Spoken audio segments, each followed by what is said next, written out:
സമസ്തയിലെ ആഭ്യന്തര കലഹം അവസാനിക്കുന്നില്ല.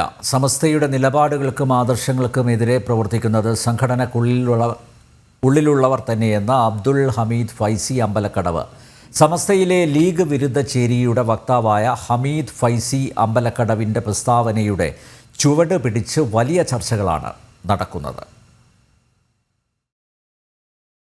മുസ്ലിം മതപണ്ഡിത സഭയായ സമസ്തയ്ക്കുള്ളിലെ നേതാക്കൾ പരസ്പരം പ്രത്യക്ഷമായും പരോക്ഷമായും പോർമുഖം തുറക്കുകയാണ്.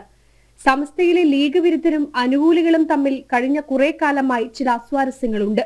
അതിന്റെ തുടർച്ചയായാണ് അബ്ദുൽ ഹമീദ് ഫൈസി അമ്പലക്കടവിന്റെ ഈ പരാമർശങ്ങൾ.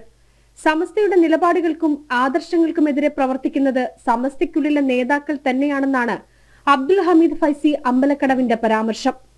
ഇന്ന് നമ്മുടെ സങ്കടം സമസ്ത കേരള ജംഇയ്യത്തുൽ ഉലമയുടെ നിലപാടുകൾക്കും ആദർശങ്ങൾക്കും വിരുദ്ധമായി നമ്മുടെ കൂട്ടത്തിൽ തന്നെ പെട്ട ചില ഉത്തരവാദപ്പെട്ട ആളുകൾ രംഗത്ത് വരുമ്പോൾ നമുക്ക് വലിയ സങ്കടമുണ്ട്, പ്രയാസമുണ്ട്.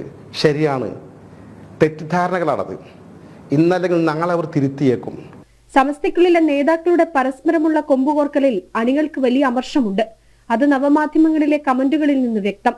ഭിന്നിപ്പുണ്ടാകുന്നതിനേക്കാൾ നല്ലത് വാഴ വെക്കുന്നതാണ് എന്ന് തുടങ്ങുന്ന കമന്റുകളും സോഷ്യൽ മീഡിയയിലുണ്ട്.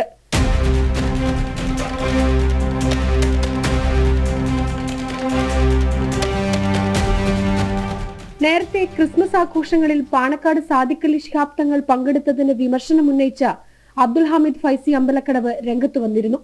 സമസ്തയിലെ AP വിഭാഗവും EK വിഭാഗവും തമ്മിലുള്ള തർക്കങ്ങളും നേതാക്കളുടെ പരസ്യ പ്രതികരണവും വീണ്ടും ചർച്ചയാവുകയാണ്. ജനം, കോഴിക്കോട്.